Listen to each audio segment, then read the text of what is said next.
Hi guys, কেমন আছো তোমরা সবাই? আজকে আমি তোমাদের সাথে অক্টোবরে রিলিজ হবে এমন কিছু কোরিয়ান ড্রামার কথা বলবো। তো ভিডিও স্কিপ না করার অনুরোধ রইল। স্কিপ করলে তোমরাই অনেক ইম্পর্টেন্ট তথ্য জানতে পারবে না। আর সবার শেষে তোমাদের এমন একটা ড্রামার কথা বলবো যেটার জন্য অনেক কে ড্রামা লাভার অপেক্ষা করছে, এমনকি আমিও, যার জন্য অনেক দিন ধরে অপেক্ষা করছি। তো টাইম নষ্ট না করে চলো শুরু করা যাক। লিস্টের প্রথমেই স্পাইস আপ আওয়ার লাভ। 2টি এপিসোডের এই ড্রামাটি 3 অক্টোবর রিলিজ হবে।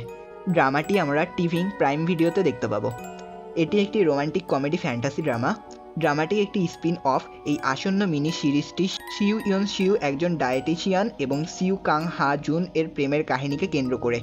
সিরিজটি শুরু হয় যখন নাম জা ইয়ন, একজন ওয়েব নভেলিস্ট যিনি শুধুমাত্র আর রেটেড গল্প লেখেন, নিজেকে তার একটি উপন্যাসের মহিলা নায়িকা হিসাবে কাল্পনিক জগতে নিয়ে যায়। বাস্তব জগতে ফিরে যাওয়ার জন্য তিনি প্লটের বিরুদ্ধে বিদ্রোহ করে বেরিয়ে যাওয়ার চেষ্টা করেন, যা একটি চরিত্রের মৃত্যুকে উস্কে দেয় এবং এমনকি গল্পের উষ্ণ সমাপ্তিও রূপায়িত করে। দ্বিতীয়ে আসে মাই মেরি ম্যারেজ ড্রামাটি। এটি একটি ফ্যামিলি ড্রামা। এর এপিসোড সংখ্যা 120টি। ড্রামাটি 7 অক্টোবর রিলিজ হবে। ড্রামাটিকে আমরা কেবিএসে দেখতে পাবো। এটি প্রেম এবং প্রজন্মের মধ্যে সুখের কাহিনী নিয়ে নির্মিত। ম্যাং কং হি একজন দৃঢ়চেতা মহিলা এবং জেস ফ্যাশনের ডিজাইনার। গু ড্যান সু জেস ফ্যাশনের চেয়ারম্যানের নাতি। বছর ধরে বিদেশে বসবাস করার পর তিনি তার দাদির ইচ্ছানুসারে কোম্পানির উত্তরসূরি হিসেবে কোরিয়ায় ফিরে আসেন। ফিরে আসার পর তিনি অপ্রত্যাশিতভাবে কর্মস্থলে তার শৈশব বন্ধু কং হির সঙ্গে পুনর্মিলিত হয়। পরের ড্রামাটি হলো ফ্যামিলি বাই চয়েস। এটি একটি রোমান্টিক কমেডি ড্রামা। এর এপিসোড সংখ্যা 16 এবং জেটিবিসি-এ ড্রামাটি 9 তারিখ রিলিজ হবে। ফ্যামিলি বাই চয়েস একটি বন্ধুর দলের গল্প বলছে, যারা একসাথে কৈশোরকাল পার করেছে এবং পরবর্তীতে প্রাপ্তবয়স্ক জীবনে পুনর্মিলিত হয়। এই তিনজনকে তাদের বাবাদের দ্বারা একসাথে বড় করা হয়, কিন্তু পরে ছেলেরা তাদের জৈবিক পরিবার খুঁজতে চলে যায়। 10 বছর পর তারা পুনর্মিলিত হয়, কিন্তু জুয়ান ছেলেদের প্রতি তার ক্ষোভ কাটিয়ে উঠতে সংগ্রাম করে, যারা তাকে একা ফেলে চলে গিয়েছিল। পরের ড্রামাটি ডনজায় দি গুড অর দি বাস্টার্স। 10টি এপিসোডের এই ড্রামাটি 10 তারিখ টিভি এ রিলিজ হবে। এটি থ্রিলার ল ড্রামা। এটি স্ট্রেঞ্জার এর একটি স্পিন অফ, যা প্রসিকিউটর সিও ডংজায়ের গল্পকে কেন্দ্র করে। তার উচ্চাকাঙ্ক্ষা থাকা সত্ত্বেও দুর্নীতিগ্রস্ত প্রসিকিউটর হিসেবে তার নামের কারণে তার ক্যারিয়ার ক্ষতিগ্রস্ত হয়। একটি জটিল পুনর্বিকাশ কেসে জড়িয়ে পড়ে তিনি একটি উচ্চ বিদ্যালয়ের ছাত্রের হত্যার কেসটি গ্রহণ করে।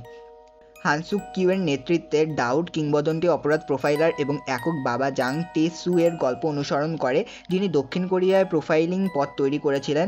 একটি হত্যা মামলার উপর কাজ করার সময় তিনি শীঘ্রই বুঝতে পারেন যে তার মেয়ে হা বিন জড়িত। মামলাটি এগিয়ে যাওয়ার সাথে সাথে প্রোফাইলারের হিসাবে তার দায়িত্ব এবং তার মেয়ের প্রতি নিষ্ঠার সঙ্গে মধ্যে সঙ্গতি রক্ষা করতে সংগ্রাম করতে করতে তেসু তার জীবনের সবকিছু প্রশ্ন করতে শুরু করে। এই সাইকোলজিক্যাল থ্রিলার ড্রামাটির এপিসোড সংখ্যা 10টি। এটি এমবিসি-এ 11 তারিখ রিলিজ হবে। যুদ্ধের পর 1950 এর দশককে সেট করা একটি আসন্ন যুগ প্রগতির মিউজিক্যাল ড্রামা ইয়ন জং নিয়ন, যিনি একজন দরিদ্র প্যানসোরি গায়ক। তিনি সিওলে যাওয়ার জন্য একটি ভ্রমণকারী থিয়েটার দলে লাগেজ বিভাগে লুকিয়ে পড়েন। শহরে পৌঁছানোর পর তিনি তার প্রতিভা প্রমাণ করার পরে কোম্পানির জন্য একজন প্রশিক্ষণার্থী হয়ে ওঠেন। যখন তার দক্ষতা এবং আত্মবিশ্বাস বাড়তে থাকে, জং নিয়ন তার সহকর্মী প্রশিক্ষণার্থী হিউ ইয়ন শেও এর সাথে একটি তীব্র প্রতিযোগিতায় জড়িয়ে পড়ে, যারা দলে একটি স্থানের জন্য লড়াই করছেন। 12টি এপিসোডের এই ড্রামাটি 12 তারিখ টিভিএন ও ডিসনি প্লাসে দেখা যাবে। অপরদিকে love in the big city দুটি রুমমেটের বন্ধুত্ব অনুসরণ করে। গো ইয়ন নামে একজন পুরুষ, যিনি তার মায়ের গ্রহণযোগ্যতার জন্য সংগ্রাম করছেন, এবং একটি মহিলা মি এ। জীবনে প্রেমকে ছেড়ে দেওয়ার পর গো ইয়ন থাইল্যান্ডে একটি অচেনা ব্যক্তির সঙ্গে ছুটিতে যান, যেখানে তিনি তার আঘাতগুলোর উপর প্রতিফলিত করেন এবং নিজেকে খুঁজে পান। 8 এপিসোডের এই ড্রামাটি 21 তারিখ টিভিতে দেখতে পাবো। এরপর আমাদের সর্বশেষ ড্রামা, বলেছিলাম এটার জন্য অনেক কে ড্রামা লাভার অপেক্ষা করছে। ড্রামাটা হলো হেলবাউন্ড। ড্রামাটির দ্বিতীয় সিজনে আমরা 6টি এপিসোড দেখতে পাবো। 25 তারিখ ড্রামাটি নেটফ্লিক্সে মুক্তি পাবে। সিজন 1-এর ঘটনাবলীর পর হেলবাউন্ড সিজন 2 পুনরুত্থিত পার্ক জাং জার এবং রহস্যময় ধর্মীয় নেতা জাং জিন সু এর পুনরায় আবির্ভাবকে কেন্দ্র করে। পূর্বে শাস্তিপ্রাপ্তদের ফিরে আসার সাথে সাথে সিজন 1-এ গঠিত ধর্মীয় গোষ্ঠীগুলোর মধ্যে নিউ ট্রুথ এবং অ্যারোহেডস তাদের বিশ্বাসের মুখোমুখি হতে হবে। এদিকে অন্যান্যরা দোজখে টেনে নেওয়া ব্যক্তিদের ভাগ্য পরিবর্তনের সম্ভাবনা অনুসন্ধান করছে। এই হলো অক্টোবর মাসের সেরা 8টি ড্রামা। আশা করি ড্রামাগুলো তোমাদের ভালো লাগবে। আর কোন কোন ড্রামার এক্সপ্লেনেশন শুনতে চাও তা কমেন্ট করে জানাতে ভুলবে না। আর আমাদের চ্যানেলটাকে সাবস্ক্রাইব করে রাখতে পারো, যাতে নতুন ভিডিও আপলোড দিলে তোমার কাছে সবার আগে নোটিফিকেশন যায়। তো বন্ধুরা, দেখা হচ্ছে পরবর্তী ভিডিওতে। ততক্ষণ পর্যন্ত সবাই ভালো থাকো। Bye bye.